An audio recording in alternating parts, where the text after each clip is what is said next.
Good afternoon, everyone. I'm Marissa Khurman. I currently lead the Middle East program here at the Wilson Center.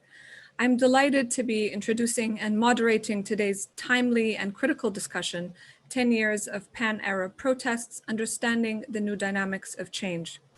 To keen and astute followers of developments in the Arab world, it comes as no surprise that protests have continued across the region throughout the last decade, since Tunisia first led the wave in 2010. Protests, of course, took different forms, as small and focused as those led by unions and professional associations calling for more pay or more rights, to mass movements, as we've seen in the beginning of 2010, and most recently in 2019 in Algeria, Sudan, Iraq, and Lebanon. This year, the global COVID-19 pandemic had initially put a pause or slowed down some of these protest activities due to temporary lockdowns as well as strict curfews in place. However, as lockdowns started to ease and as COVID-19 continues to exacerbate socioeconomic conditions on the ground and heighten existing inequalities, the region began to see a resurgence of demonstrations from Tunisia, where youth were protesting the ever-rising unemployment in their country, to Egypt, where President Abdel Fattah al-Sisi's firm rule and his ban on rallies did not deter protesters from marching outside in different towns and villages across Egypt, to Jordan, where a recent clampdown on teachers and the teachers' union took everybody's breath for a few weeks on the domestic political scene, and most recently Iraq, where the people just commemorated the one-year anniversary of the 2019 unprecedented protests that we've seen that called for the fall of the government and of the ruling elite. In Lebanon, a life-shattering explosion on August 4th symbolized and continues to, I think, symbolize the Lebanese people's anger and frustration about their government's negligence and rampant corruption by its political elite, provoking yet more protests. Next week, the Lebanese will also commemorate the first anniversary of the 2019 uprising. So not a dull moment and many questions to ask and a lot to unpack. And so to help us parse the convoluted politics of the region and also better understand these new dynamics of change driven by these protests is a very distinguished panel of experts and scholars from the Arab world and from Washington, D.C. Rami Khouri, a former Wilson Fellow, currently Director of Global Engagement at the American University of Beirut, as well as a non-resident senior fellow at the Harvard Kennedy School and a writer with Agence Global Syndicate, as well as the New Arab in London. Rami, this is very special to me, moderating the session with you, because I grew up in Jordan in the 80s and I watched your political shows on Jordan TV. So you were definitely part of my political education. We're also joined by Wilson Middle East Fellow, scholar and expert Marina Ottaway, who's very well known in policy circles in Washington and the Arab world for her outstanding work on democratization in the region. She's also co-author with David Ottaway of A Tale of Four Worlds, the Arab region after the uprisings. And last but not least, Ziad Abu Rish, who's joining us today from Beirut.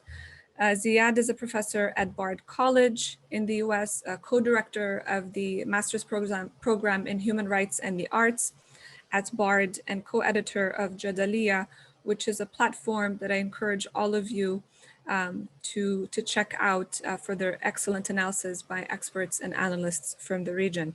So welcome to all of you.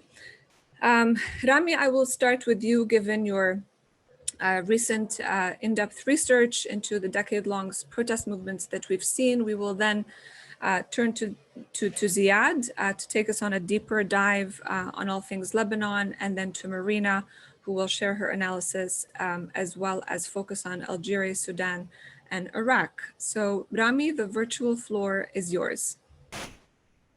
Well, thank you very much, Marissa, to the Wilson Center, to Ziad and Marina for joining us, and to Jared and Alex behind the scenes for making all this happen.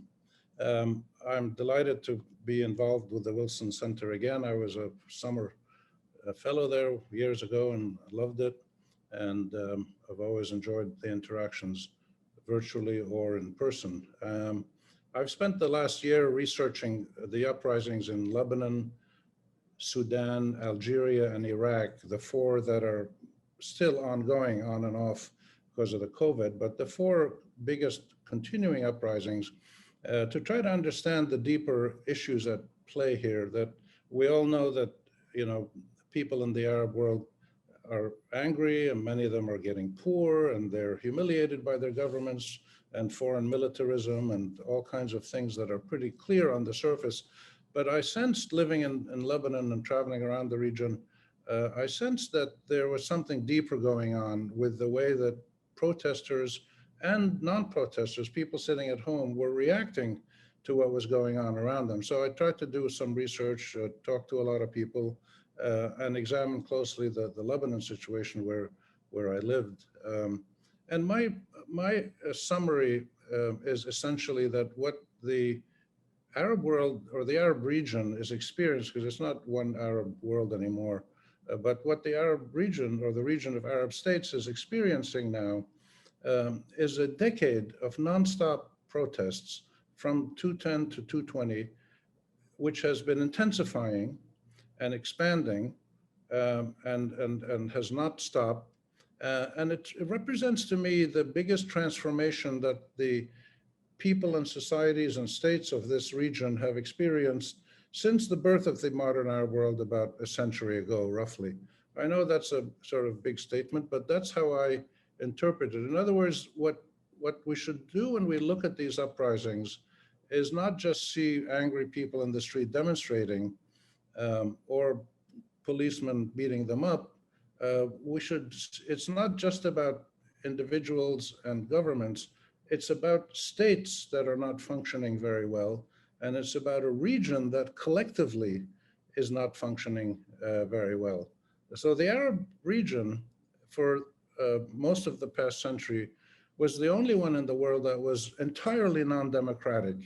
And until Tunisia broke through 7 years ago, has remained the only region in the world that is totally, completely, chronically, and collectively non-democratic.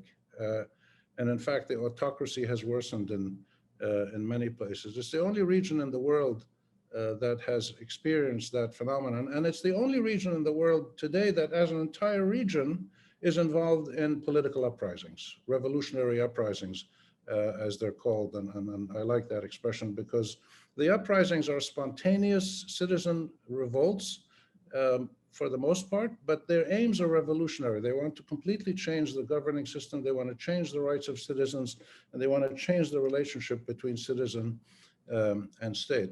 And the thing that's important to see, I believe, is that when you look at any of these four countries, and even others like Jordan or Morocco, you find that virtually every dimension of life is in motion and evolving.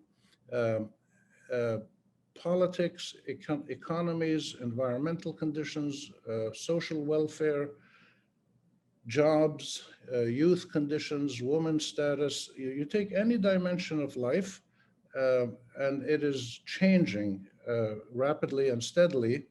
And so are the power elites not changing. The power elites, the governing authorities in almost every Arab country are refusing to change. The only one that gave way a little bit was Sudan, where they reached an agreement to have a 3-year transition, but that's still not clear how it's going to come out.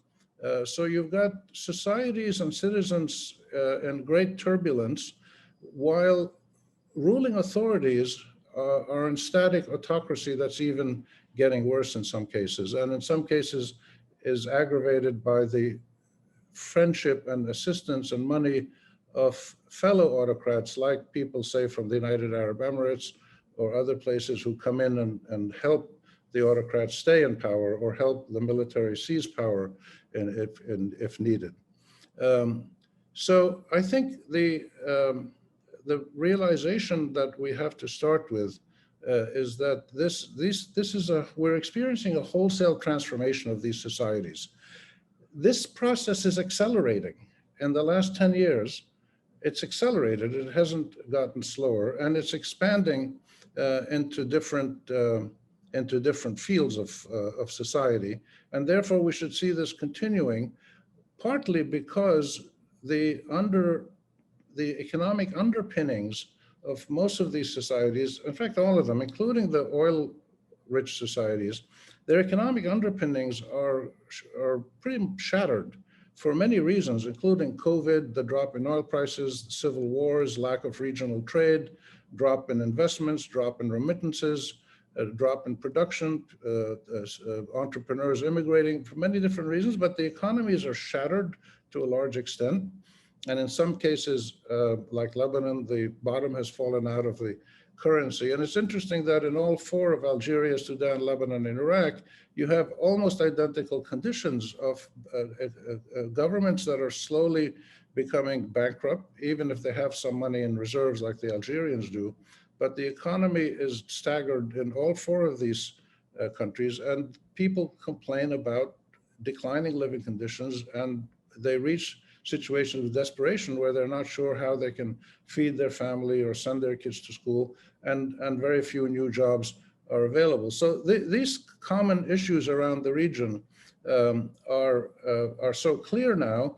And what's also clear is that these systems, the countries, cannot manage their own problems. They can't fix their situations. The Sudanese, again, came up with a fascinating and important example of a possible transition mechanism, which is underway. We'll have to keep our eyes on that.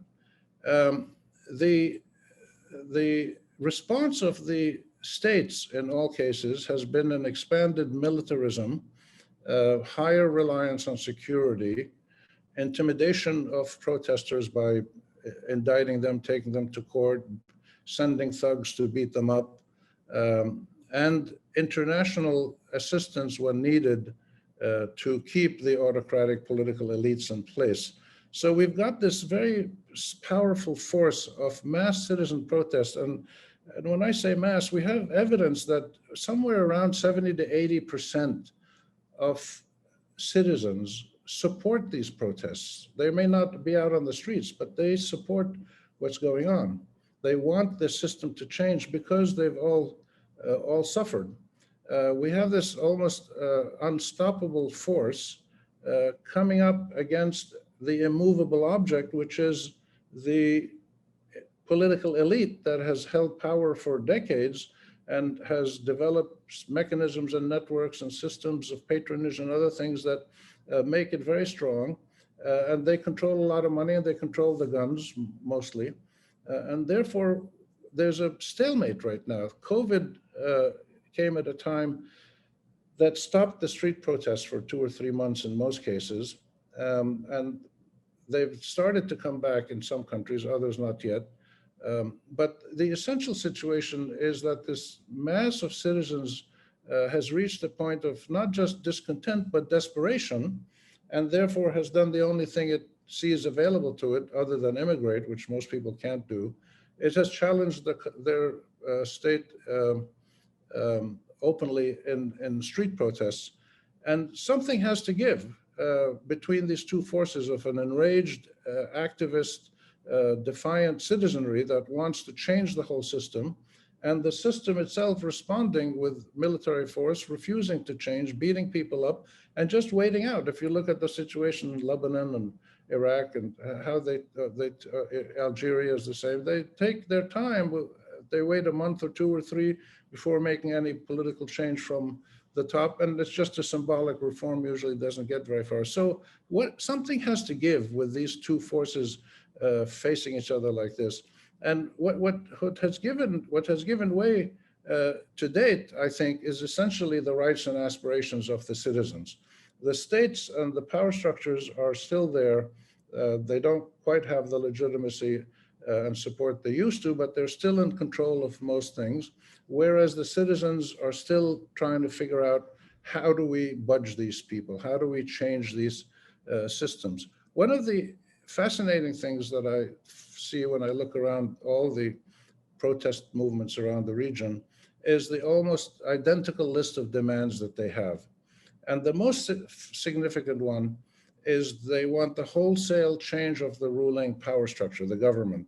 Uh, Years ago, the protests that we've had, that I lived through in the 60s and 70s and 80s, around the Levant mostly, you had small protests of teachers, of retired army officers, of retail sellers of milk, or citizens who didn't want to pay higher prices for gasoline.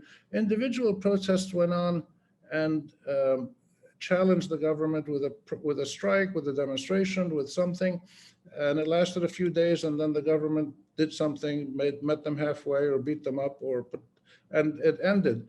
The difference now is that people are out in the streets from all walks of life, protesting all dimensions of their life.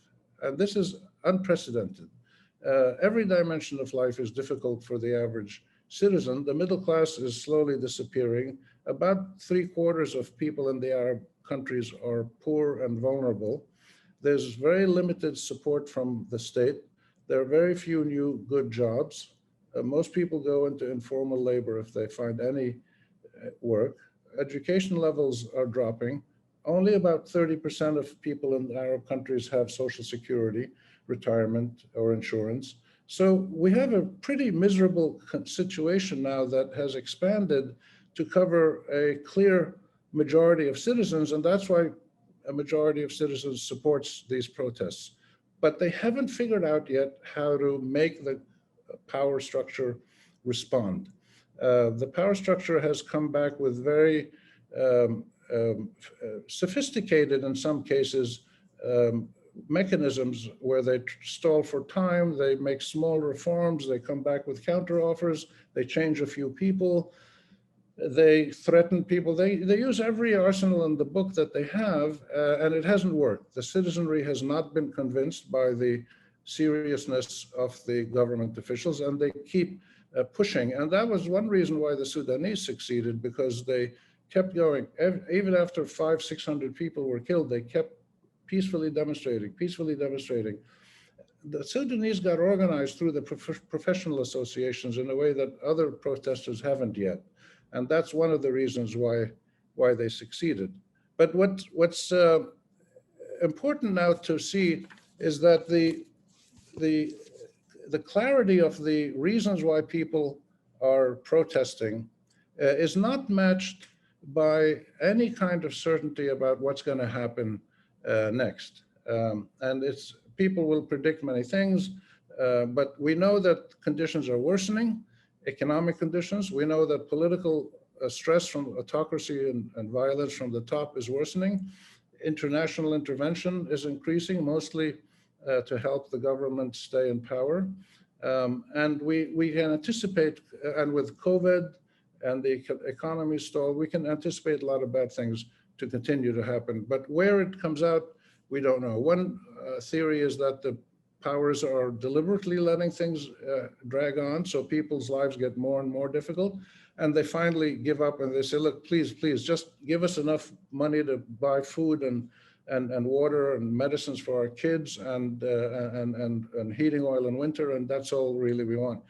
I don't think that's going to happen, because human nature doesn't really work like that. But my sense is that the most significant thing for us to look at, and this is something we have to all analyze as we go along, when we look at the ongoing revolutions, we see changes happening under the surface. And that to me is the most significant, because those changes are inside people's souls and their psyches and their hearts, in their minds, in their sense of their own identity.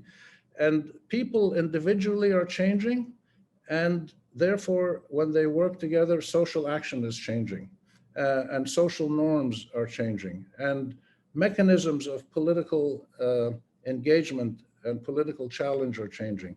And you see this in any of these countries when you go out onto the street with people or talk to people afterwards or look at studies that are being done.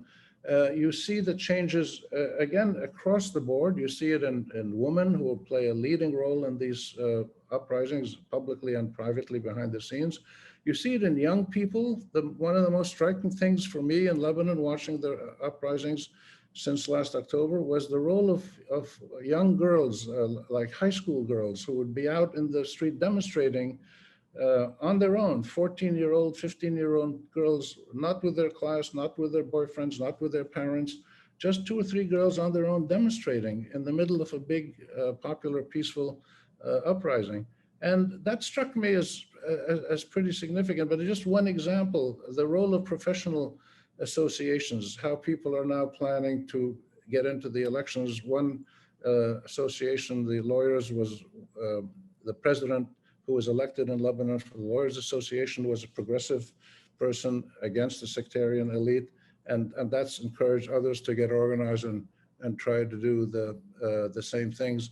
The changes that you see in the mindset of opposition groups or protest groups who are trying to figure out how do they harness this immense power that they have into a mechanism that can actually bring about change. Do they make a political party? Do they create big social movements? Do they do something else? It's not clear, and it's these discussions that are being held quietly among individuals who are involved in these groups. And this is one of the things that we have to watch out for. Some people are saying we have to wait till the next parliamentary election, make sure we have a better law.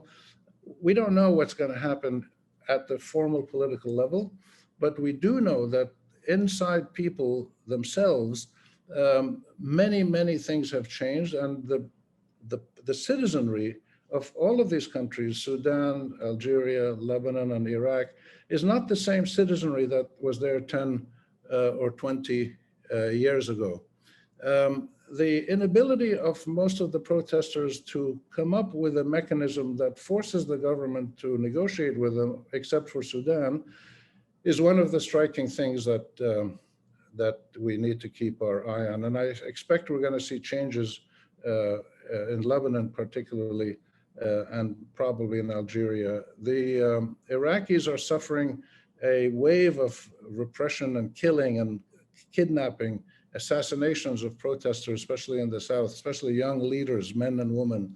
And that's a big problem. But the recent history has shown that there's enough force in society that the protesters want to keep going and see what they can achieve. The media changes that we've seen in the online new media are extraordinary, and the total lack of credibility of most of the established media is an important development which has an impact on the future.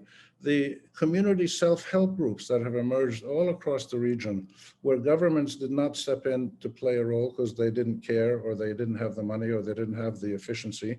And people stepped up on their own in Lebanon, especially after the explosion, but also in Iraq and in Algeria. Everywhere you get self-help groups at the local level, at the national level. And these are very important developments that are not often visible on the surface. And one of the critical ones that still has to manifest itself is how many people have started to feel a national identity. They feel Lebanese. They tell you, we feel Iraqi. They wave the flag of their country. Even though they're Shiite or Sunni or Maronite or Druze or whatever they may be, they feel this national identity because they helped shape it by being out on the street for a year or two or more, and together discussing things. The first time for most of these people, who are the young people especially, first time in their lives, they were able to publicly, openly discuss with other people the issues that matter to them. And they discovered that everybody else suffered the same thing they did. Even, Shiites and Sunnis and Christians all realized from different parts of the country that they all had the same problems, and they all suffered from the same pressures of their government. And that created this new power, which is still inside people and hasn't translated into anything on the ground, but it's a kind of nascent national identity. And that's what makes me feel that what we're actually experiencing now, I would call this the first genuine moment of potential self-determination on an Arab regional level. The first potential moment, because we don't know how it's going to come out. But what you're seeing is masses of people defining on their own, for themselves, who they are, what they want, and how they're going to go about trying to achieve it. in a national system, as well as in their own communities and their own lives. The last point I would make is that the slow, steady, and expanding transformations that we're seeing in these four countries that I mentioned and in some other Arab countries, they haven't yet clearly shown us what the outcome is going to be. But I think without any doubt, we have seen now that there are new citizens with new dimensions to their lives, their inner lives and their external public lives. And these will not go away. These are permanent changes. How they come together, how they bring about change, if they do, remains to be seen. So I think this is an important moment. And the COVID, in a way, was a opportunity to step back and take stock of some of these things. But that's my sense of where we are.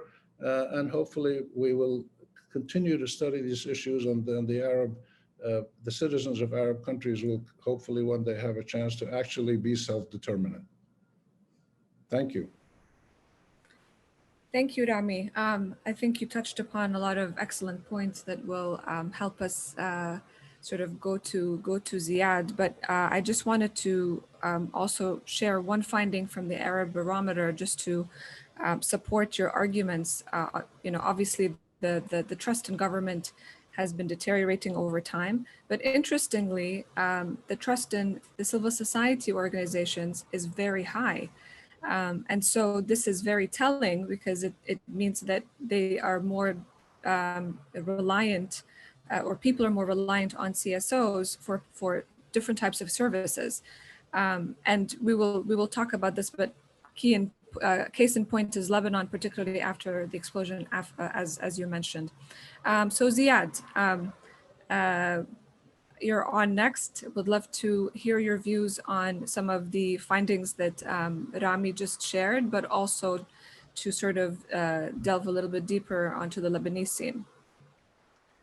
Yes, well, thank you, Marissa, for having me on this panel. And it's an honor to be here with Rami Khouri and Marina Ottaway, two people who I think have in very different but important ways shaped both the public and scholarly understandings of various developments in the Middle East. So I have the dubious task of, on the one hand, trying to engage with, respond to, and in fact complement Rami Khouri's presentation. And on the other hand, I believe serve as a resource specifically on Lebanon. So I'll attempt to do both and welcome the reactions and responses of my co-panelists. And of course, I think the most productive aspect of this entire endeavor is going to be in the Q&A session when we are able to respond to the precise interests and issues that the audience raises.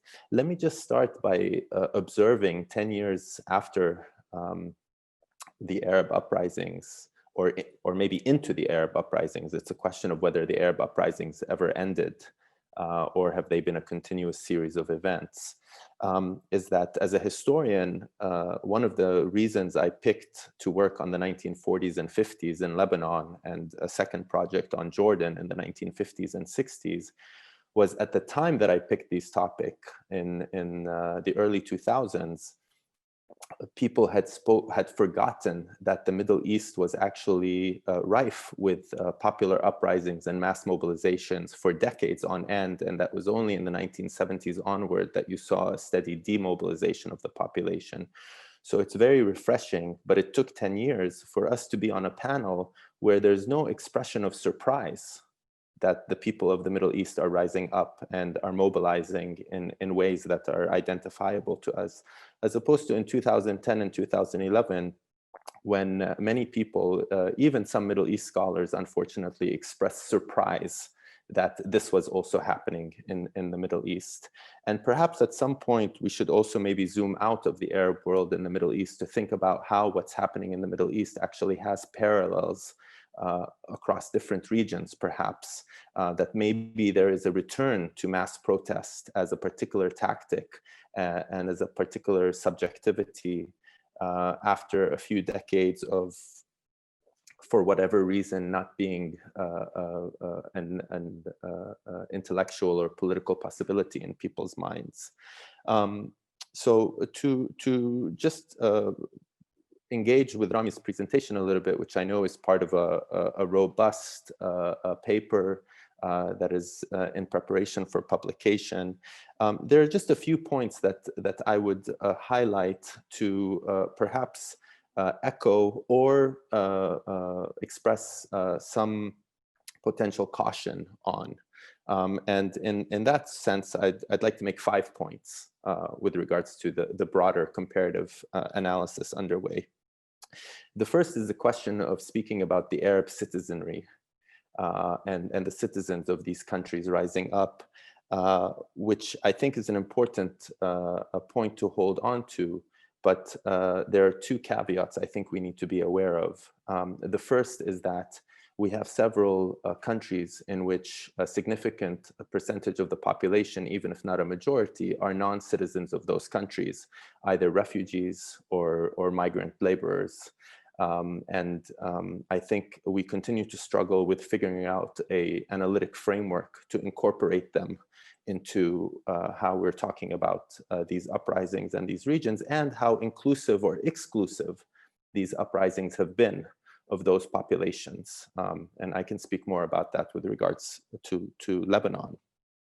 But the other point with regards to the citizenry is to not necessarily assume that the will of the people is necessarily a linear trajectory towards progress. And here, it's not that I'm critical of mass uprisings, but we should remember that it was mass mobilizations, however manipulated, that also brought down the first democratically elected government in Egypt and subsequently brought into power in one way or another the military dictatorship of Abdel Fattah al-Sisi in Egypt today.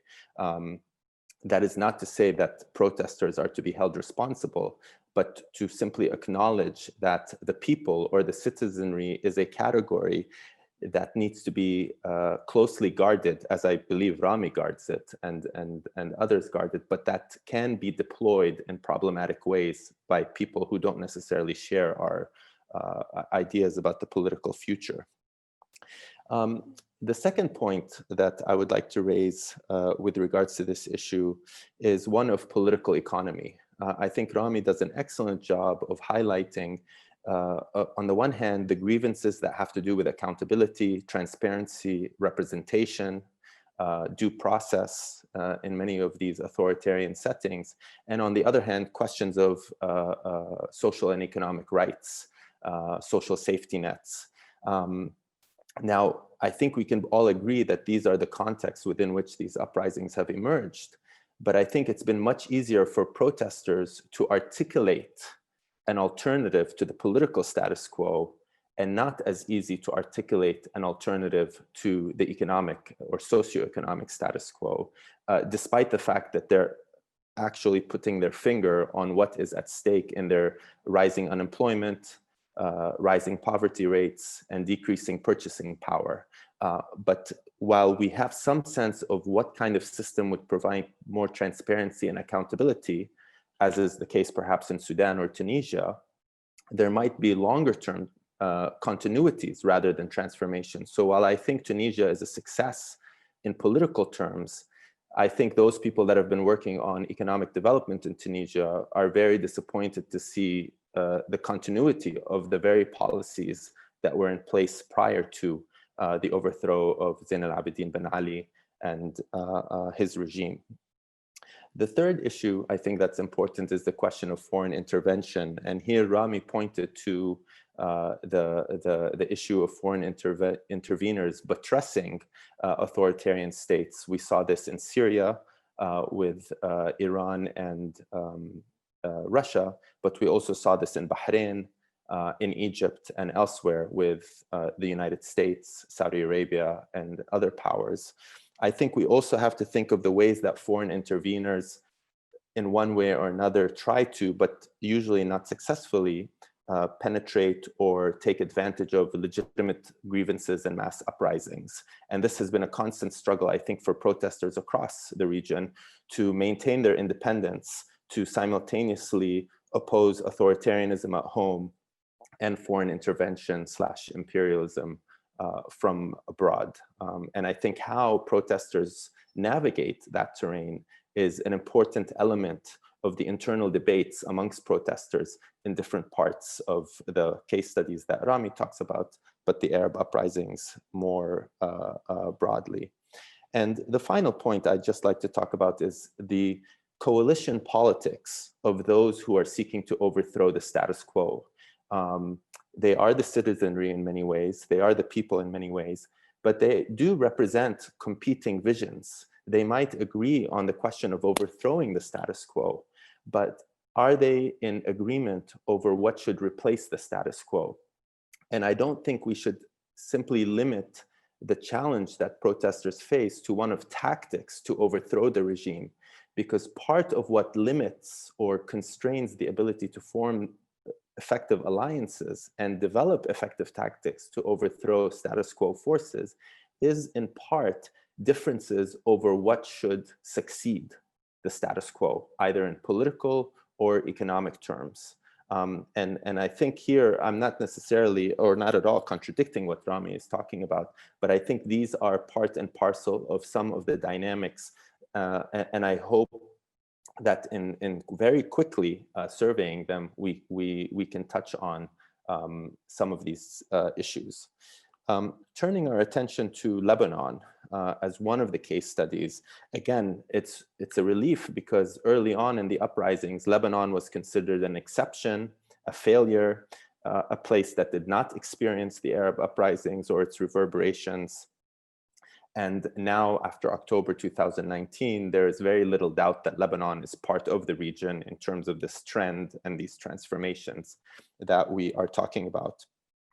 As many of the audience members know, Lebanon features a number of multiple and overlapping crises related to development, the fiscal sustainability of the state, the currency value, infrastructure, but also the efficacy of the existing political system to provide transparency and accountability for people in Lebanon. Now, these multiple and overlapping crises, which I can explain more in the Q&A, in part helped produce the uprising of October 2019, which in my opinion lasted until January and then experienced an important transformation, and then in March really stopped for all intensive purposes. But these multiple and overlapping crises not only produced the October 2019 uprising in Lebanon, they also imposed certain constraints on the ability of the uprising to move forward. And here, I think it's important to recognize the role of the fatigue and the desperation that these crises have caused in causing people to withdraw from their participation in the streets for various reasons. And here I echo what Rami says. I think the strategy of the political class, irrespective of their ideologies or international alliances, whether they're pro-US or pro-Iran or everything in between, has been to let these crises manifest enough to really wear and tear on the population. Of course, the emergence of the COVID-19 pandemic, particularly in March and April of 2020, and then the August 4th explosion in Beirut compounded the wear and tear on the population. I think we saw that in the attempt to stage a massive protest on the Saturday that came after the August 4th explosion. But since then, we have not seen any attempt at a mass mobilization in Beirut or elsewhere, despite important smaller protests happening around the country. I think we really have to ask ourselves, why is that the case? And I think activists are also wrestling with this issue. For me, this is part of a longer trajectory that started in January, in which the ability to mobilize large numbers of people in the way that we saw in October, November, December, and parts of January really subsided long before the COVID-19 and August 4th explosion. In that wake, activists turned to much more strategically targeted protests, specifically at the central bank, and the parliament as symbols of the status quo in Lebanon, but also elsewhere, such as the electricity company building in northern Lebanon or some municipality in southern Lebanon. But it's important to somehow recognize that I think COVID-19 and the August 4th explosion have compounded challenges and difficulties that protesters in Lebanon were already experiencing, rather than caused the sudden shift in the balance of power between people who were trying to hold the street in some ways and people elsewhere. I think here we should not neglect the role of repression with the protests of Lebanon. And this, I think, is very important to note. Now, many people have rightly pointed out to non-state actors, and specifically people who are identified as Hezbollah and Amal supporters, who at different times have engaged in confrontations and clearing of protesters from certain areas, specifically in Beirut, but also elsewhere. But I think the number one purveyor of repression against protesters has been the coercive apparatus of the Lebanese state in the form of the army, the security services, and the intelligence services. And I think we miss something when we perpetuate the idea that there is no state in Lebanon and there is no state authority and no state power in Lebanon, however we define it, and focus on these non-state actors. We forget that the greatest purveyor, the group of the institution that has arrested the most people, prosecuted the most people, deployed the most tear gas, shot at the most people with either rubber bullets or live ammunition, according to Human Rights Watch, has been state security forces and their various branches in Lebanon. So I think that's very important for us to keep in mind. But coming back to the focus of the protesters, because I think that's what's important in what Rami is talking about today, and centering them.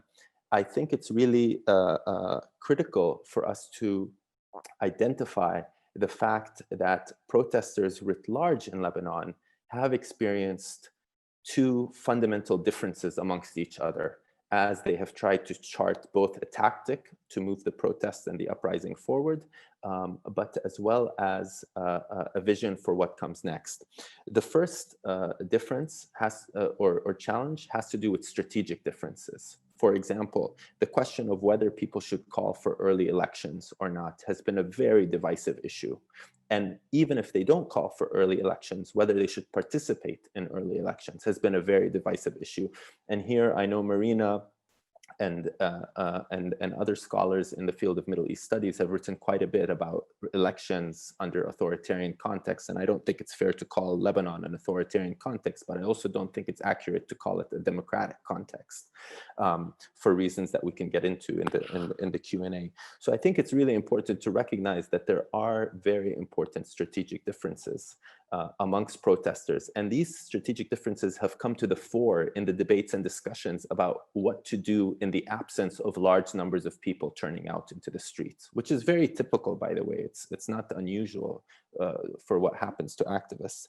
But there are also, I think, ideological differences, right? I mean, when you have mass mobilizations happening in Beirut and other parts of the country, but when you get down to the on-the-ground level and you actually talk to people, you can actually see where there's ubiquitous agreement that the status quo has to be reversed, or sorry, not reversed, replaced.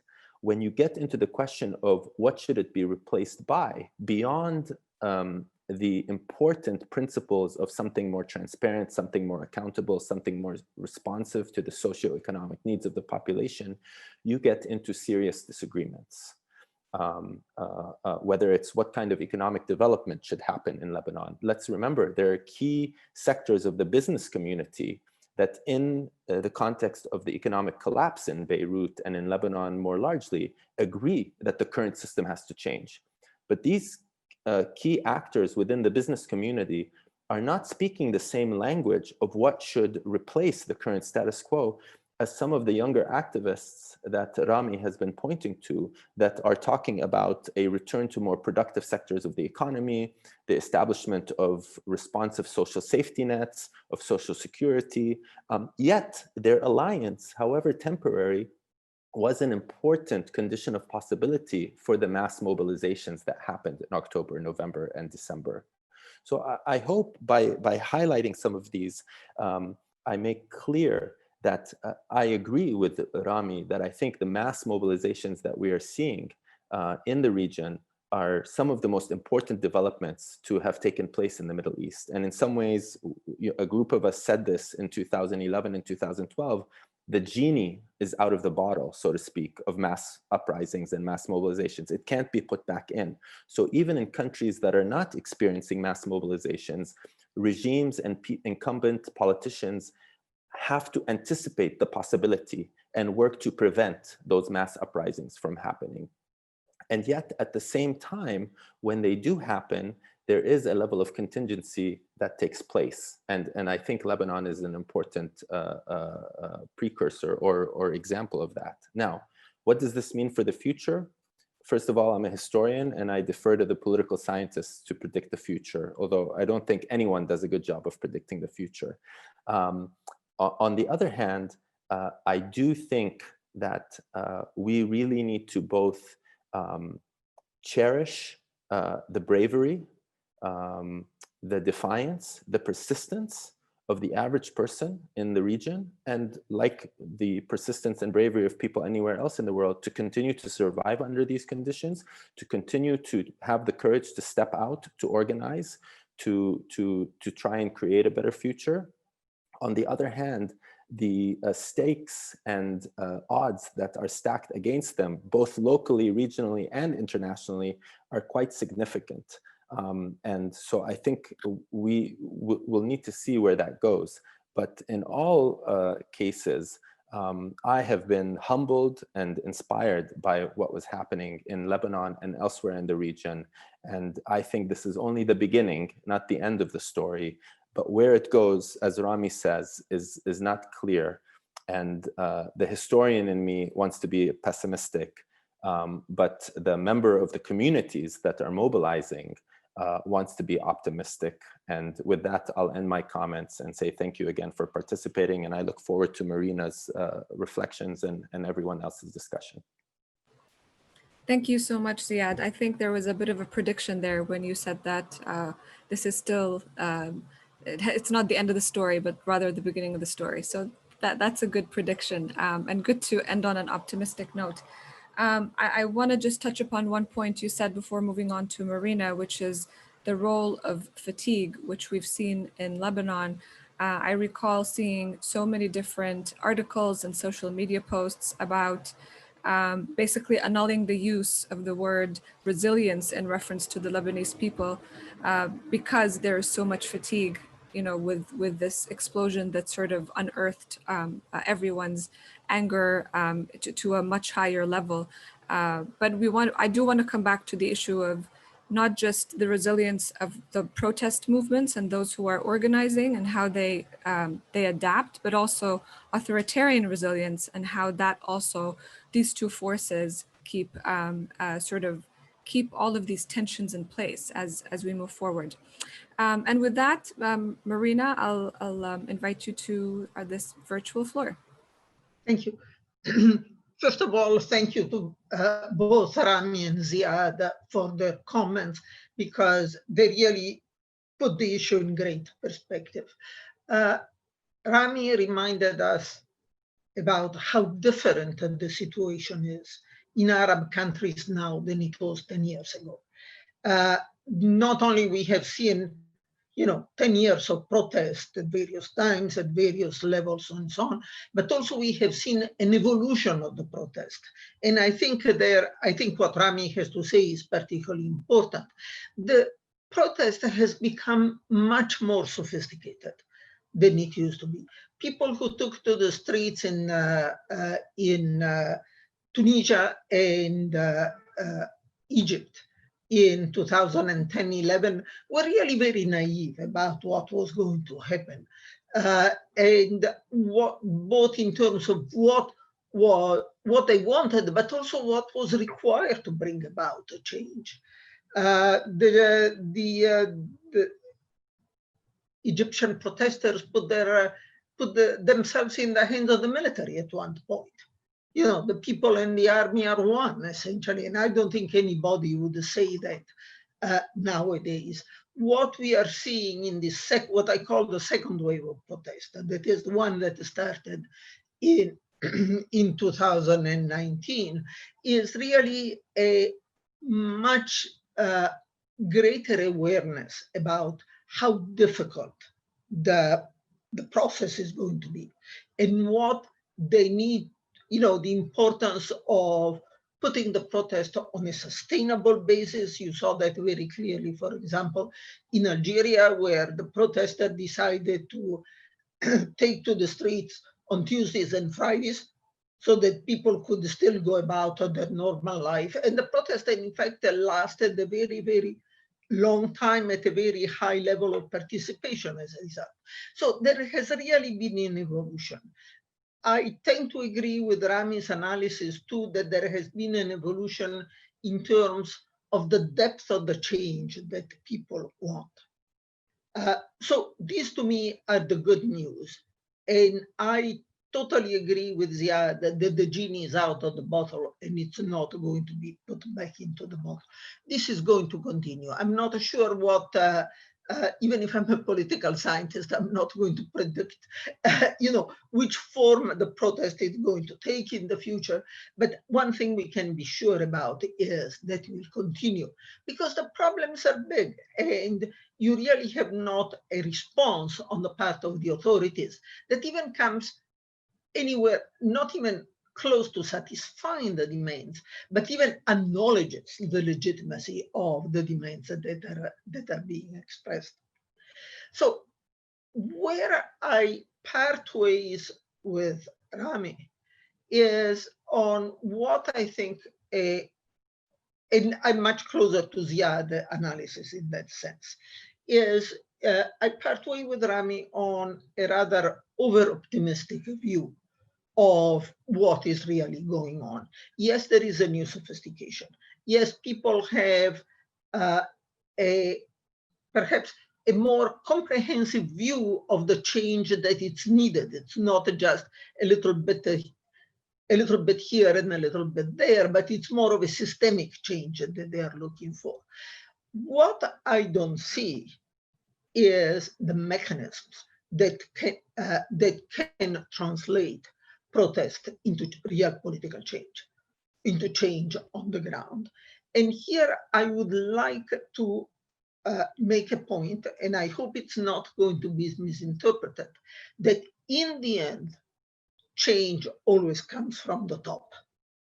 In other words, and I don't mean to dismiss by that the importance of protest and the importance of grassroots mobilization, but in the end is those people who control the levels of power that have to make the changes or are in a position to make the changes. The protesters can ask for change, can demand a change, can be sophisticated in the way they go about expressing their demands, but they don't have the capacity to implement the change themselves. And this is true even in what I would call revolutionary situation. This is not, I don't think the Arab, Rami talks about a revolutionary protest. I don't think the Arab world is on the verge of revolution. Who knows? Nobody can quite predict the revolutions in any one country. But even if there is a change of power, in the change in the power elite, in change of the structure of power and so on, in the end, the change is always implemented from the top down. Because these are states, and there is a state authority, and it is the state authority that has the capacity to implement the change.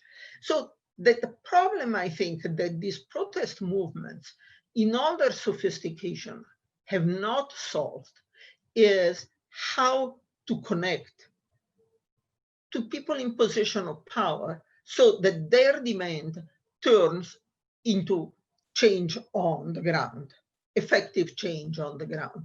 This is not a problem that is exclusive to the Arab world. We are, I live in the United States. I have been watching the growth of the Black Lives Matter movement in the last few years. And frankly, for the time being, the Black Lives Movement matter, movement is not getting anywhere. In the sense that it's really not bringing about changes. It's showing that there is a lot of anger in the country. It's bringing about some change in the margin in this police force and in that police force, but there is really no wholesale change. And if you compare that, the situation now, the Black Lives Matter movement, with the civil rights movements in the 60s that led to the passage of the Civil Rights Act and the Voting Rights Act, what you realize that what happened at that time, that there was really a connection, success by the protesters in connecting to the authorities, who then brought about the change. People who did not necessarily believe in change, but saw the necessity of the change and implemented those very important change. Then, because of the progress that was made, the protest ceased, or at least greatly diminished, and the problems continued. So that now you have a second flare-up of protest, but this movement, for the time being, has not managed to connect to the centers of power, and therefore we are not seeing the change. So the reason why I'm talking about the United States, I mean, not only because it's very much in my mind, living in the United States now, and watching what is, has the potential for being a major movement, but also its lack of success so far, is to remind people that this is the eternal problem of protest movements.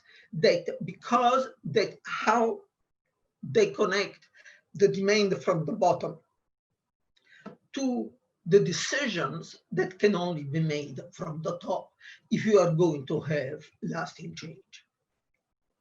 I don't see much. I would like to look briefly at the two relatively successful cases in the Arab world where this connection was made. One was that of Tunisia, and the other was that of Sudan, although I totally agree that, Sudan is sitting on a knife edge.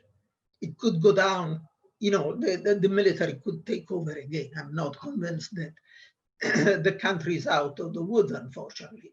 But what you see, there are two lessons, I think, that we can see from those two successful transformations, or relatively successful transformation. In Tunisia, in particular, I think the main lessons that I derive is that of the importance of organized forces and the importance of leadership, no matter where it comes from. Importance of organized forces in the sense that the key to the transition in Tunisia, if you really look at it closely, was the role of the UGTT, the trade unions. Major organized force in the country, much more important than the political parties. Yes, there were other groups that got involved, the lawyers, the employers' federations, the Human Rights League, and so on. But without UGTT as a major organized force, organized, by the way, very much along traditional, I would say, Leninist lines, there would not have been the transition in, or at least, let me rephrase it. I doubt that the transition in Tunisia would have gotten very far. And the other point, which is very important in Tunisia, is there was a small number of people. Interestingly enough, Rami was talking about the youth. Yes, the youth took to the streets because you have to be, young and energetic people to take to the streets. But the leadership that really made the transition possible in Tunisia was provided by a bunch of septuagenarians. That it was, from Ghannouchi to the Beji Qaed Sepsi, to other people that are less well known, that in the early period of the transition and so on. they were the ones that succeeded in engineering the transformation that took place in Tunisia. And a reason why I stress leadership is that unfortunately, it seems to me that the movements, the protest movements in the Arab world, like the Black Lives Matter movement in the United States, at this point really reject the concept of leadership. They don't look for the big leaders. They believe in much more decentralized, much more spontaneous, much more egalitarian, if you want, way of organizing. But in the end, that makes it very different. To close the deal, that is, makes it very difficult to go from the protest to actually, translating that into action on the ground. The case of the Sudan is somewhat different because Sudan was more decentralized in a sense.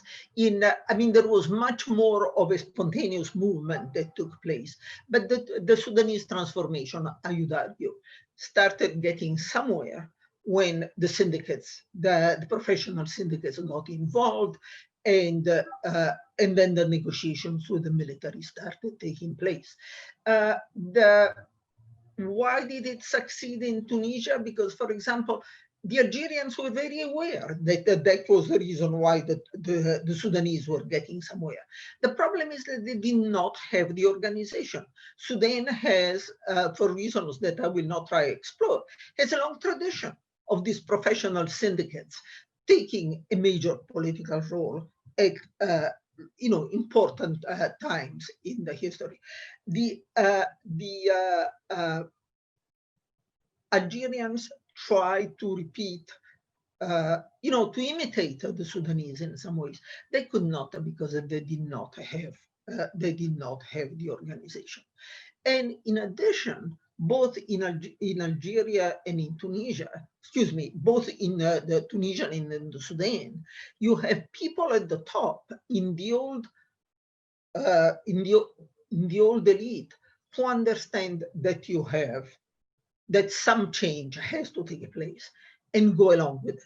Nobody gives up power completely. They try to retain it as much as possible. And that's why, for example, the old political class in Tunisia, to the despair of the protesters, is still very much there in positions of power. But so these are partial transformations, essentially, as they are bound to be. But in both the case of the Sudan and of Tunisia, you have people in positions of power that embrace the necessity of change, not the change that the protesters want, but some change and some significant change. When you don't have people in position of powers that embrace the idea of the necessity of change, I don't see this protest movement succeeding. They have not succeeded in Algeria. For all the sophistication of the protester and how smart they were in making the protest sustainable and so on, they did not have an interlocutor. And in the end, so far, they have not gotten, anywhere. Let me put it that way. The same you have in the case of Iraq. My final comment, before I overstep the amount of time I have been allotted, is concerned the issue of the citizenry. And this is a point that both Rami and Ziad had brought up in very different ways. Yes, there is a sense, I tend to agree from what I see. And of course, I live this situation from the outside and not from the inside, the way you guys do. I'm an outsider. But I do see a sense of citizenry, the sense of owning their countries that is beginning to develop. One of my favorite quotes from the early days of the uprising comes from an Egyptian analyst that I will not mention him, but I'm sure that all of you know him, who told me that, oh, nothing bad was going to happen because the Egyptian people were docile. That's the word he used. Egyptians were docile people. Well, Arabs are not docile any longer. That is, they have developed a sense of citizenship, a sense of ownership of the situation. But there is not only one citizenship. There is not just one group of citizens in any other countries. And people have different ideas. And here I totally concur with Ziad. The people have different ideas of what they want as citizens of that country. And I think it's important not to be too optimistic here, because yes, there are citizens who want real change, who want a profound change, who want, certainly move towards more participatory systems and so on. There are also citizens that are extremely happy living under an authoritarian government as long as it protects their interests. And one of the most appalling examples of this, and I'll be very judgmental on this point, you see in the case of Egypt, where all the so-called secular parties, even parties that call themselves liberals and leftists, jumped in the arms of the military in order to get protection from the military because they realized that the Muslim Brotherhood had more popular support. So I think it's important to be clear when we talk about the citizens, about which groups of citizens and which groups of citizens want what, and how much leverage they have in the system. So I'll stop here. I think there is plenty to discuss among the three presentations, and probably it's time to move towards the discussion. Thank you.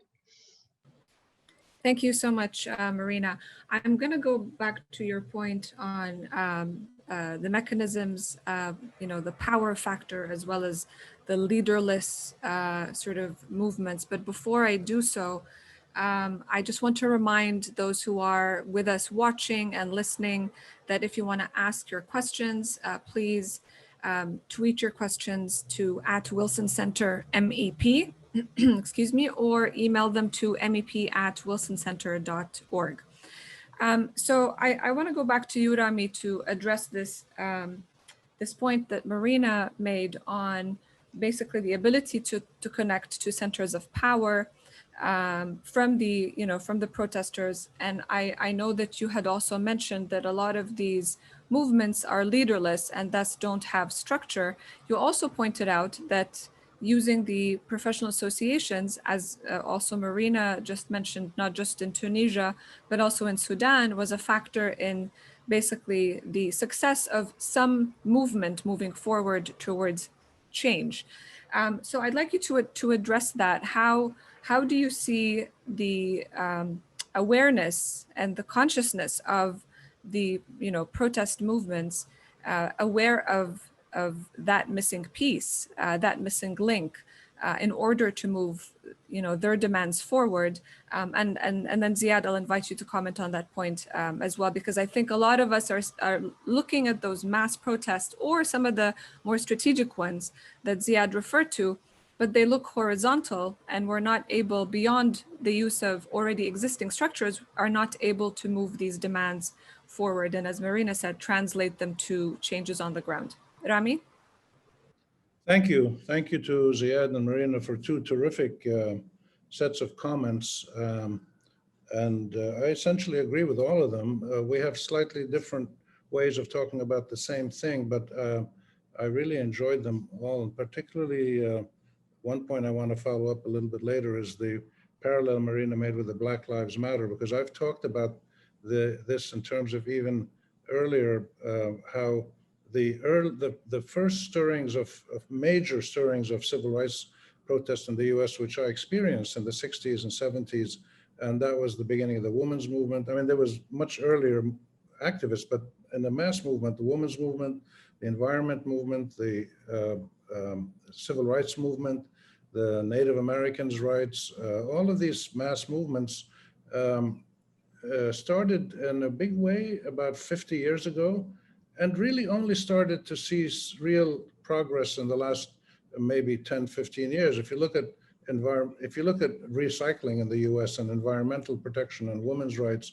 and things like that, there's still problems, of course, but these historical processes take a long time to come to fruition. And I'm sensing that what we're going through now in the Arab region is something like that. That's why I say the changes that have happened inside people's minds about about themselves, who they are, what rights do they have as citizens, as human beings. They might say, I've talked to some people who say, I'm a Muslim, I need to be treated with justice. I'm a Christian and I believe in love and I should be treated with love. And so however you define yourself, religion, nation, state, whatever it is, even if you're a political organization, people have a much heightened sense of who they are, what rights they have, and why they won't put up with the suffering that they're putting up with now. And it's particularly strong among middle-aged parents who have young kids, because those young kids haven't got a chance in hell of getting a decent education and finding a decent job when they become 15, 20 years old.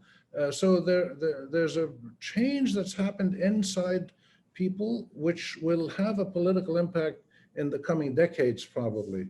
And I think that's why at this moment I say all of us don't want to predict the future.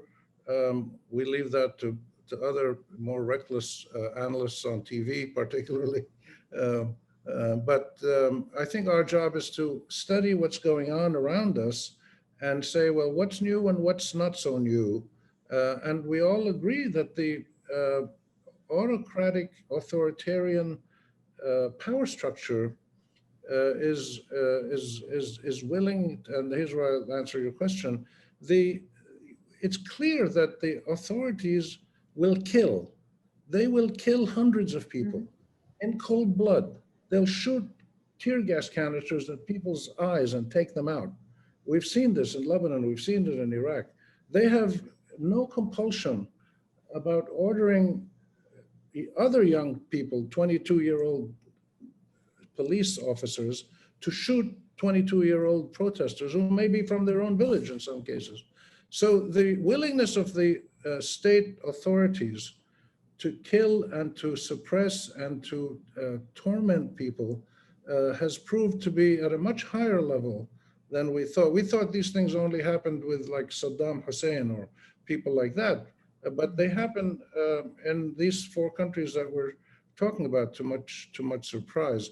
And when you see the protesters continuing for year after year, I mean, the Iraqi protests started in 2012, 2013, and the Lebanese protests were 2005, and then 2015. And so these protests have been going on for decades in isolated fashion. They came together in big national protests now, but you can see why so many people are not willing to create a coordinating committee of all the protesters or most of them and come up with a group of people who might negotiate.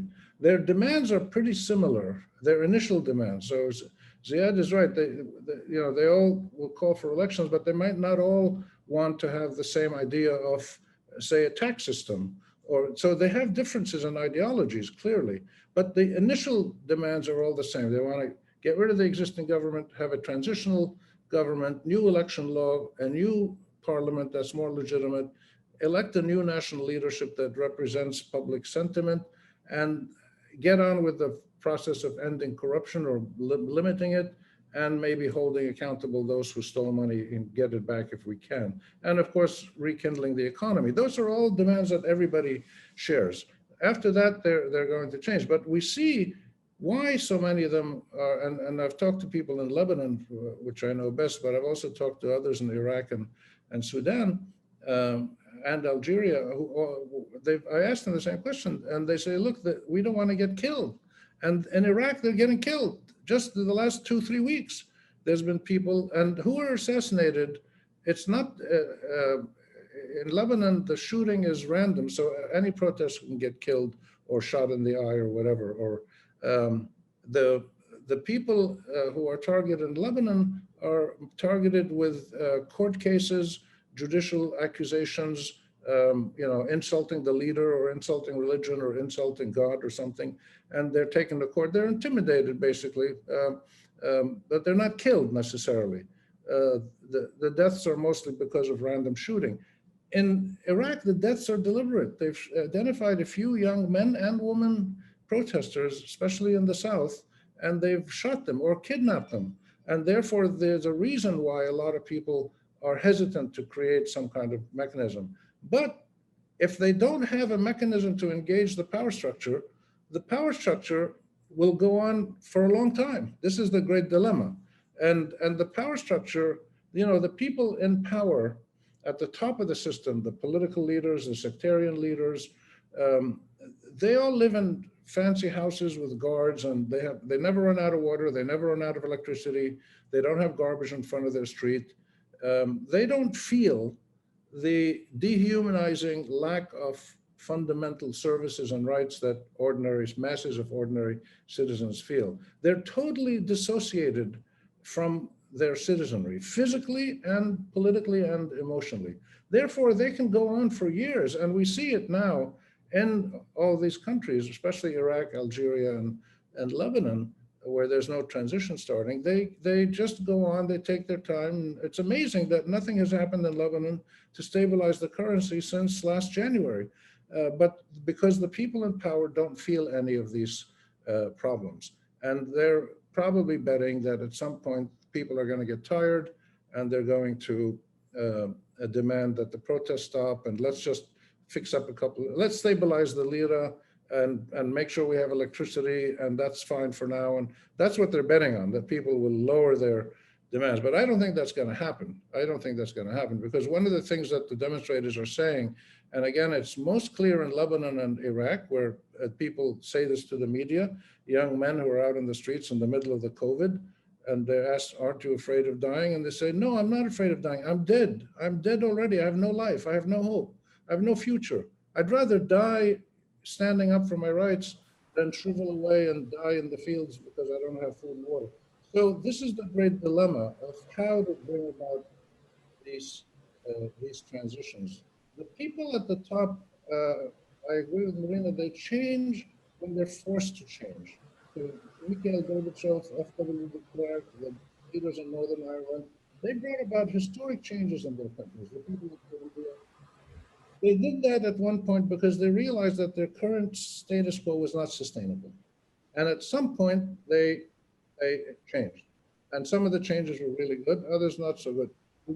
My sense is that one of the things, this is not a prediction because I don't get into predictions, but I anticipate one option in Lebanon is the Russian option, which is you change the system from the top and you end up with what you have today, which is a new form of autocracy.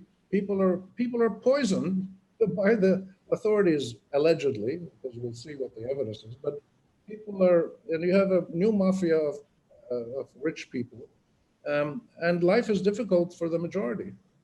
So there's big changes happened in Russia and Soviet Union, and now Russia today is like a smaller version of the Soviet Union. It just doesn't control as many satellite states. So it's possible we might see limited change that meets the very minimum needs of the most important needs of people, which is electricity, food, water, money to live, and some kind of income for their kids, and a certain stability, without addressing the big issues of corruption and power and thievery and things of that nature. We'll have to see how it goes. Yeah, thank you, Rami. I think the point you made about this dilemma of the protesters is a very important one, because that, like you said, the stakes are really high. Both scenarios are very grim, from being fearful of being targeted and killed to feeling dead inside. Both scenarios are very grim. Ziad, I'd like you to address this as well, because that's one of the things we talked about as well yesterday, on this, these structurelessness and the ability of protesters to not just mobilize, but also organize themselves into, needed groups in order to be able to change their reality. Absolutely. Well, I think let me start by just saying that from a historical perspective, I don't think we should only judge the effects or success of the Arab uprisings based on the outcome, meaning if there is a democratic transition or not. And I'm using democratic transition in quote marks here. There are plenty of developments, events, and struggles in the past, the outcome of which failed in the long run, but the process of which was transformative in of itself. And I think that's really important. So for example, when I teach modern Middle East history, I talk about the constitutional revolutions of the early 20th century in the Middle East, which if you look at the Ottoman Empire, Qajar, Iran, and Egypt at that time, you would consider them failures. But if you look at what those constitutional revolutions produced outside of the immediate outcome of whether there was constitutional government or not, you could see how transformative it was. And I think here I echo the sentiments that Rami pointed to. I believe we're too close to the event to really be able to take stock of the long-term legacies outside of whether they succeed or not in that effect. I'll turn to the organizational capacity of protesters and the opposition groups. And here I think Rami and Marina are absolutely right. Organization matters. And in Tunisia and in Sudan, a clear difference from many other cases is the labor unions and the professional associations. And even in Egypt, by the way, the real breaking point for many shrewd analysts with the fall of Hosni Mubarak was the general strike and once the workers at factories in certain parts outside of Cairo entered the picture, which really seemed to have pushed the army into pushing Hosni Mubarak out. So I think that's very important. Now, but as protesters, you can only work with what you have. So if you don't have those organizational structures in place, then, I mean, that's not your fault. That's actually the regime's fault. In Lebanon, Rafiq Hariri and his allies specifically targeted the labor unions and emptied them out of any meaningful substance, representation, or mobilizational capacity in the 1990s in his drive to push the neoliberal agenda in Lebanon. Now, that being said, I think something to look at is what organizational forms are being created in the absence of these organizational forms. And here Rami talked about how the lawyers syndicate, the engineers syndicate, or the order of engineers as they're called in Lebanon, have been mobilizing. People have been trying to reclaim these issues. There have been some attempts at creating other professional associations. There's an alternative journalists association, given that the mainstream journalists association in Lebanon's only statement in the midst of the uprising in Lebanon was to condemn the attack on the banks, but never put out a statement attacking the attacks, condemning the attacks on journalists, just to show you how co-opted that syndicate is as a professional association. But I think the legacies matter. So for me, someone who's been watching Lebanon, when I see the 2015 garbage protests, when I see the 2016 municipal elections, when I see the 2018 parliamentary elections, I can see how there are important legacies that when the outcome was not something we would deem normatively positive, they have been able to build on these legacies, creating interlocking networks, new institutions forming. It's still early to evaluate what the long-term effectiveness of this is. But what I can say is that I see much more coordination and structure in the October uprising than I saw in 2015, 2016, or 2018. Was it enough to overcome the obstacles? No. Is there a degree of, how should I say, not obsession, but serious concern with leaderlessness? That's part of the discussion, but I think there are leaders. And I think what we're seeing as a discussion about not wanting any leaders or not wanting any hierarchies is actually a discussion of who will be the leader. It's a great way to avoid the actual fight for leadership by saying we don't need leadership. But I think it's clear that there are certain people that need to sit at the table, that there are certain people that will need to be elected at some point. So I think this is important. And we are starting to see some of those transformations taking place, and I think that's very important. I'll just end with one point, and here going back to the Black Lives Matter versus the civil rights, but also for the Middle East.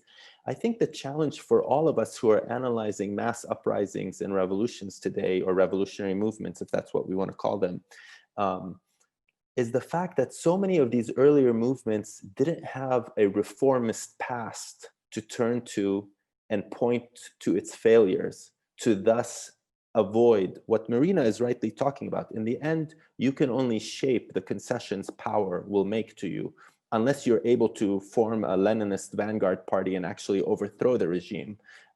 Short of that, you need to get concessions. But I think the challenge in the Middle East and in the US and everywhere is that we've had decades of the reform game, as I call it, particularly in Jordan, when I've written about Jordan, that makes people very weary of sitting at the table with authority, because they've sat at the table for the last 3, 4, or 5 decades, and they ended up where they are today. And so there is a genuine dilemma and conundrum of how do you do what Marina is talking about, which is identify certain elements within status quo forces to form an alliance and get concessions with and cause them to defect from the broader system and instigate the kind of transformations that Rami is talking about. But how do you do that in a way where you don't get lumped into just another instance of the reform game for the past 4 or 5 decades? And I think this is a real visceral and intellectual challenge that people, as they try to come up with strategies, actually articulate and think about. And this is hard. And I think this is the problem with being in the moment we're in. We're in phase 2 of every movement in some ways. And phase 2 has a phase 1 to look back at. And that makes phase 2 fundamentally different than phase 1, right? That makes BLM very different than the civil rights movement, because they know the concessions the civil rights movement made. Women got the vote, got certain advances in the United States, and then gave up the street and invested in Congress as the primary way to achieve further reform. And look where it is now. I mean, we have a Supreme Court that is trying to overthrow Roe v. Wade. So these are dilemmas that I think we're all wrestling with, is what does it mean to be in phase 2? Thank you so much, Ziad. I know, Rami, you have a comment. If you can kindly make it brief, because we have 2 questions I'd like to address to the panel from our listeners. Go ahead. I just want to add to what Ziad said, that in fact, most of the regimes have made these so-called concessions. It's really fascinating. When you go through the list of Algeria, Lebanon, and Iraq, they've made offers, new budgets, name new people, early elections, change the sectarian system. They've actually made, strengthened the anti-corruption mechanism.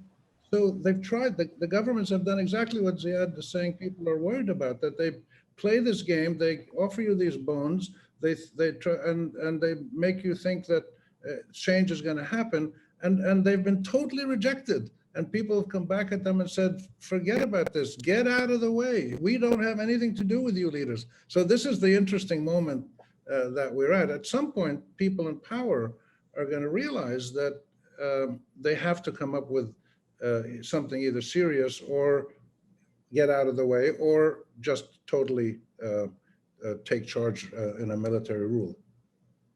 Thanks, Rami. So we have a few questions, and I'm going to sort of address each one to each of you to make it easier. We have 10 more minutes that we added to the conversation.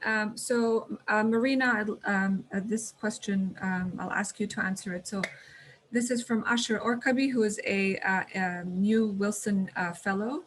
How many lives have been lost in the aftermath of the Arab Spring protests? Knowing today the ultimate outcome of the protests in Syria, Yemen, and Libya, what would you have told the youth protesters of 2011 and 2012?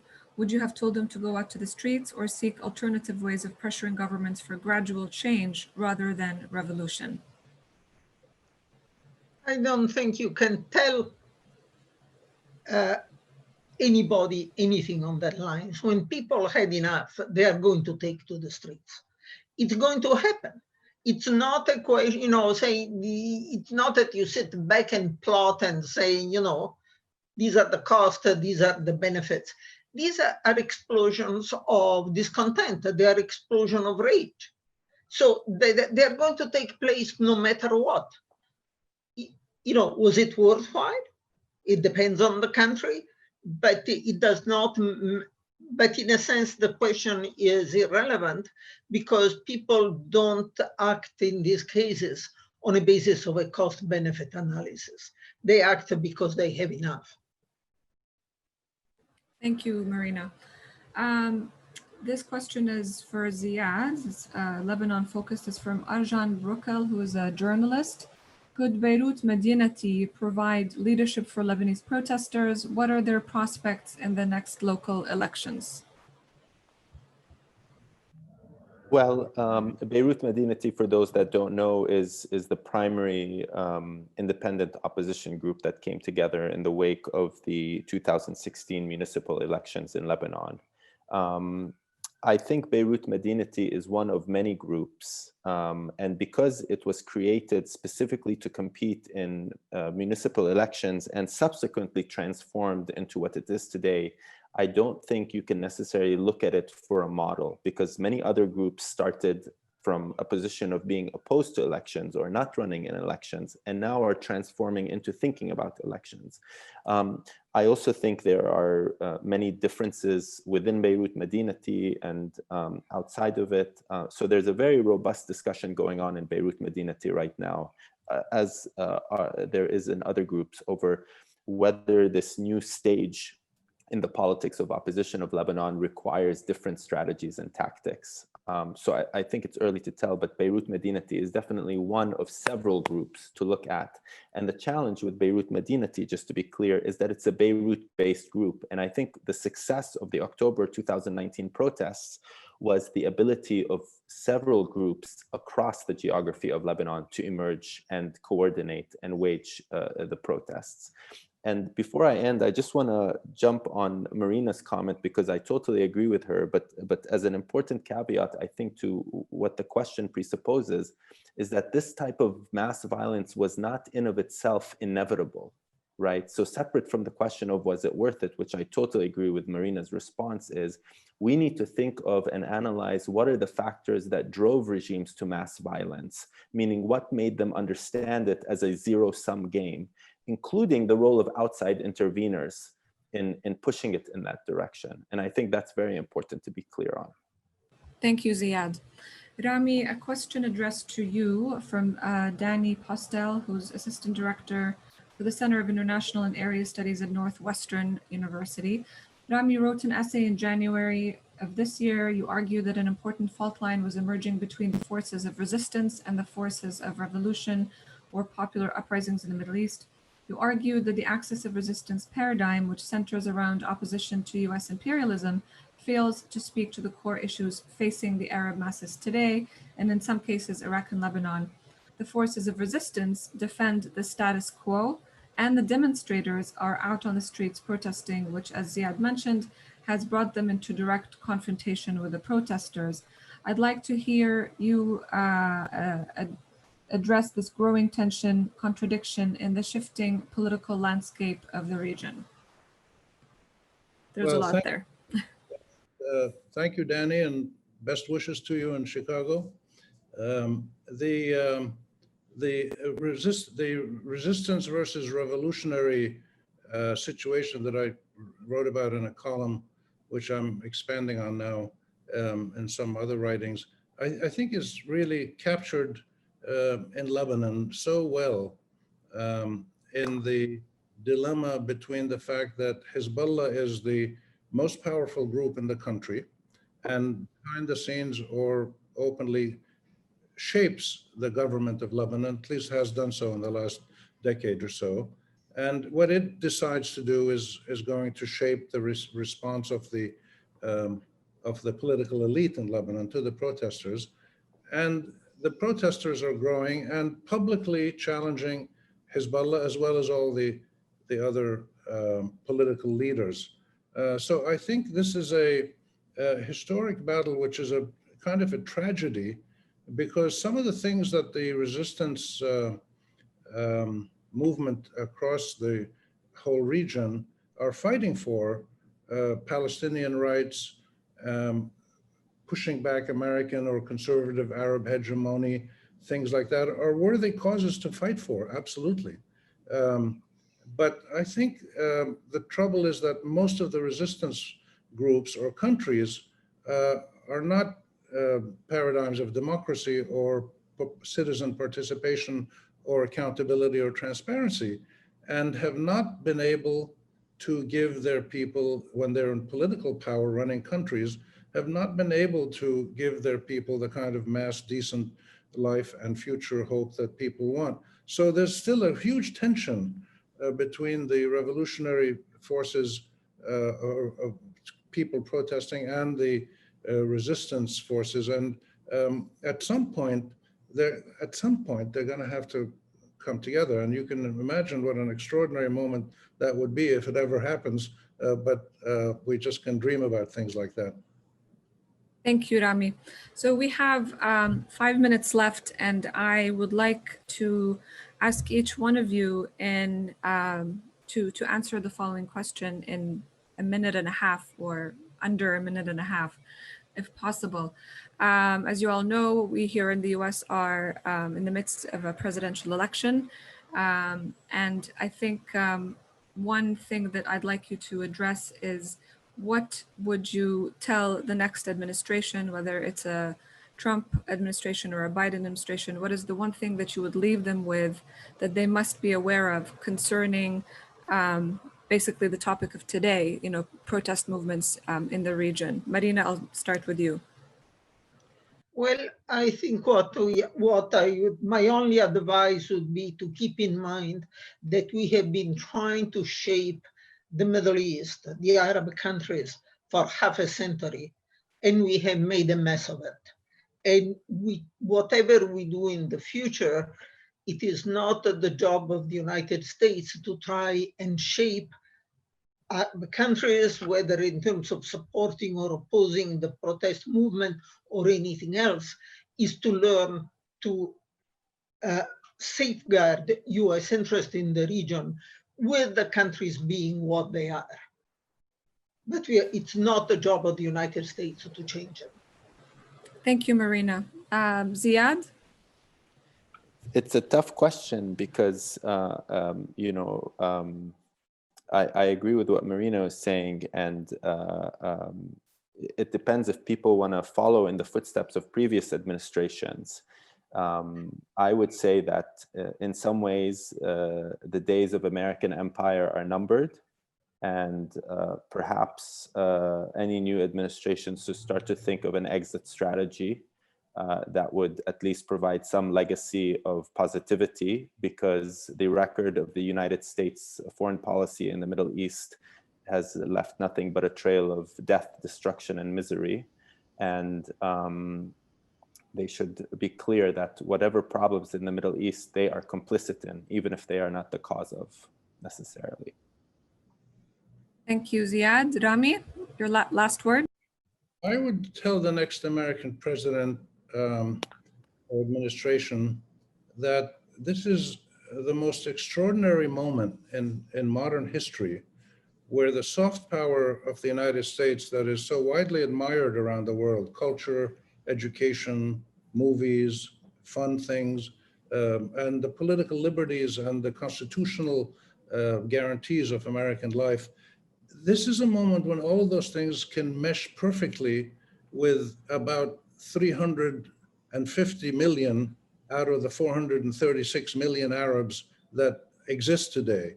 And around 250 million, I would say 350 million of the 436 million Arabs are out on the street or at home supporting the demonstrators, saying, we want to live a decent life with democracy, freedom, accountability, social justice, et cetera, et cetera. There has never been a moment when people can, and Americans and Arabs, as individuals or as societies, can mesh totally together. And Americans should just listen to what ordinary people are saying on the streets of the Arab world. Thank you very much, Rami. Thanks to Marina, Ottaway, Ziad Abu Rish, and Rami Khouri for this rich discussion. We've had, I only picked up the first 3 questions, but we have more questions coming in, but unfortunately not enough time to address all of them. I certainly learned a lot, and I hope that we can host you again at the Wilson Center to continue this important discussion. And Rami, will look forward to the publication of all your papers on this topic. And thanks to all of you for listening and for your questions, and keep us posted with your news in the future. Thank you.